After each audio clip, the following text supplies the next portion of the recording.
Hi friends, நாம் இப்போ இந்த வீடியோவில் எதை பற்றி பார்க்க போகிறோம் அப்படின்னா, தற்போது பாகிஸ்தான் அணியின் முன்னாள் வீரரான ஷோயப் அக்தர் இந்த ஐபிஎல் சீசனில் யார் கோப்பையை கைப்பற்றுவாங்க அப்படிங்கிறத பற்றி அவங்களுடைய கருத்தை தெரிவிச்சிருக்காங்க. அதில் மும்பை, சிஎஸ்கே இந்த 2 அணிகளுடைய பெயரும் அதில் இல்லை.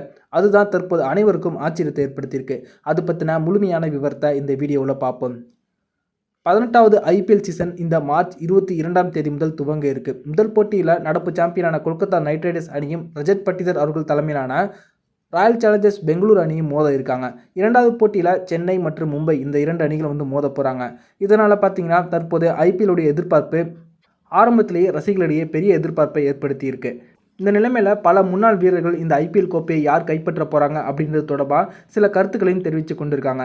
மகேந்திர சிங் தோனி அவர்களுக்கு இதுதான் கடைசி சீசன் அப்படின்ற ஒரு காரணத்தினால பல பேர் பார்த்திங்கன்னா சென்னைக்கு ஆதரவாகவும், சில பேர் மும்பை அணி இந்த முறை ரொம்ப ஸ்ட்ராங்காக இருக்காங்க, அதனால் அவங்க தான் கைப்பற்றுவாங்க அப்படின்னும் தங்களுடைய கருத்துக்களை தெரிவித்து கொண்டிருக்காங்க. ஆனால் தற்போது பாகிஸ்தான் அணியின் முன்னாள் லெஜண்ட் வீரரான ஷோயப் அக்தர் அவர்கள் தெரிவிச்சிருக்கக்கூடிய கருத்து தான் அனைவருக்கும் ஆச்சரியத்தை ஏற்படுத்தியிருக்கு. அவங்க என்ன சொல்லியிருக்காங்க அப்படின்னா, இந்த முறை ஐபிஎல்லில் சென்னையோ மும்பையோ கோப்பையை கைப்பற்றாது, புதிய அணி தான் கோப்பையை கைப்பற்ற போகுது, அது டெல்லி கேபிட்டல்ஸ் அணி தான் அப்படின்னு அவங்க பார்த்தீங்கன்னா தன்னுடைய கருத்தை தெரிவிச்சிருக்காங்க. அவங்க சொல்லக்கூடிய காரணம் என்ன அப்படின்னா, தற்போது டெல்லி அணியில் பார்த்தீங்கன்னா கேஎல் ராகுல், அக்ஷர் பட்டேல் போன்ற சில முக்கியமான இந்திய வீரர்கள் நல்ல ஒரு ஃபார்மில் வந்திருக்காங்க. அதே போல் பவுலிங்கை நீங்கள் எடுத்துக்கிட்டீங்க அப்படின்னா முகேஷ் குமார், மிச்சல் ஸ்டார்க், நட்ராஜன் போன்ற தலைசிறந்த டெத் பவுலிங் வீரர்களும் தற்போது இருக்காங்க. மிடில் ஓவரில் அதிரடியாக ரன்களை குவிப்பதற்கு அதிரடியான ஆல்ரவுண்டர்களும் இருக்காங்க. இதனால் ஒரு சரியான காம்பினேஷனோடு தற்போது டெல்லி கேபிட்டல்ஸ் அணி இதுவரைக்கும் இல்லாத வகையில் தற்போது ஒரு நல்ல அணியாக உருவாகி இருக்காங்க. இதனால் இந்த முறை டெல்லி அணி தான் கோப்பையை கைப்பற்றுவதற்கு அதிகமான வாய்ப்பு இருக்குது அப்படின்னு சொல்லியிருக்காங்க. இரண்டாவதாக பார்த்தீங்கன்னா இவங்களுக்கு அடுத்ததாக நடப்பு சாம்பியனாக இருக்கக்கூடிய கொல்கத்தா நைட் ரைடர்ஸ் அணி கோப்பையை வெல்வதற்கு வாய்ப்பு இருக்குது அப்படின்னு சொல்லியிருக்காங்க.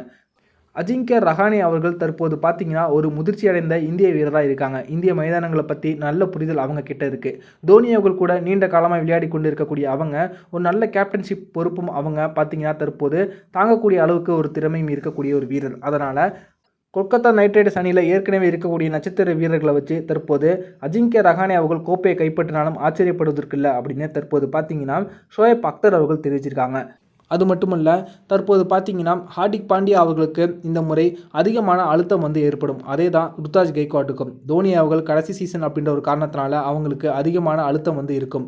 மும்பை இந்தியன்ஸ் அணியில் கடந்த முறை அவங்க மோசமான பர்ஃபார்மன்ஸை கொடுத்ததன் காரணத்தினால இந்த முறை பார்த்தீங்கன்னா அவங்களுக்கும் அதிக அழுத்தம் இருக்குது. இதனால் இந்த 2 அணிகளும் இந்த முறை கோப்பையை கைப்பற்றுவது ரொம்பவே கடினம் அப்படின்னு தற்போது ஷோயப் அக்தர் தன்னுடைய கருத்தை தெரிவிச்சிருக்காங்க.